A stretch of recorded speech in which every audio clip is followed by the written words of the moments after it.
এই যে ফজরের নামাজে গেলেন না, আমার ফজর নামাজ জোহর আসর মাগরিব কিভাবে যায়? আমার জাতীয় কবি কত সুন্দর করে বলেছেন, ঘুমাইয়া কাজা করেছ ফজর, তখনও জাগনি যখন জোহর, হেলায় খেলায় কেটেছে আসর, মাগরিবের ওই শুনিয়া যান, এখনো জামাতে হওরে শামিল, এখনো এর সাথে আছে স্থান, বাজিছে দামামা বাদরে আমামা, শির উঁচু করি মুসলমান, দাওয়াত এসেছে নয়া জামানার, ভাঙা কেল্লায় উড়ে নিশান। কি বাস্তব কথাগুলো কবি বলেছেন। আমি এজন্য কবি নজরুলকে পছন্দ করি। ঘুমাইয়া কাজা করেছ ফজর, মুয়াজ্জিন সাহেব বললেন আসসালাতু খায়রুম মিনান নাওম। কি সুন্দর ডাকলেন, বান্দা ঘুমিয়ে আছে, ওঠো, ঘুমের থেকে নামাজ উত্তম। শয়তান এসে বলে ঘুমা, নামাজের টাইমে ঘুম উত্তম। যে ব্যক্তি ঘুমালো সে শয়তানের গোলাম, আর যে অজু করে নামাজে গেল সে আল্লাহর গোলাম। কেমন করে ঘুমাও তুমি, কেমন করে ঘুমাও তুমি, ফজর করে কাজা, এমন তো হতে পারে জোহরে জানাজা।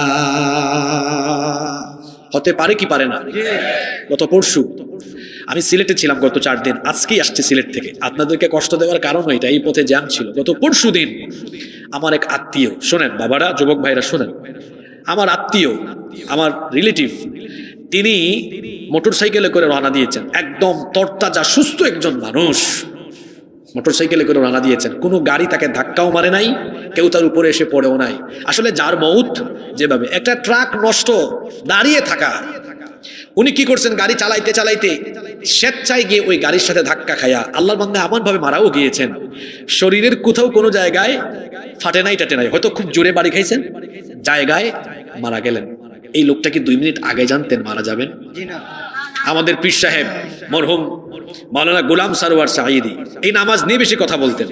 তাকে যুবকরা চিনে তার এই নামাজের ডায়লগের কারণে। এখনো কি তুমি নামাজে যাবে না? বললে একসময় মসজিদের দরজা তোমার জন্য বন্ধ হয়ে যাবে, মনে আছে কি না? এবং এই আড়াই বাড়ির মানুষের সাথে আমার সম্পর্ক হয়েছে আল্লাহর এই বান্দার কারণে। তিনি আমাকে নিজের ছোট ভাইয়ের মতো মহব্বত করতেন। ওনার নাম মনে পড়লেই মানুষ কি এত বিনয়ী হতে পারে? আজকে বর্তমান পীর সাহেবও আছেন, মনে পড়ে আমার, মানুষ কেমনে এত বিনয়ী হয়। আমি একবার ওনার বাড়িতে আসছি মাহফিলে, আসরের টাইমে আসছি, উনি নিজে পাশে বসে নিয়ে নিয়ে খাওয়াইছেন। মানুষ কতটা বিনয়ী হতে পারে তা কাছে গেলে পড়ে বোঝা যায়।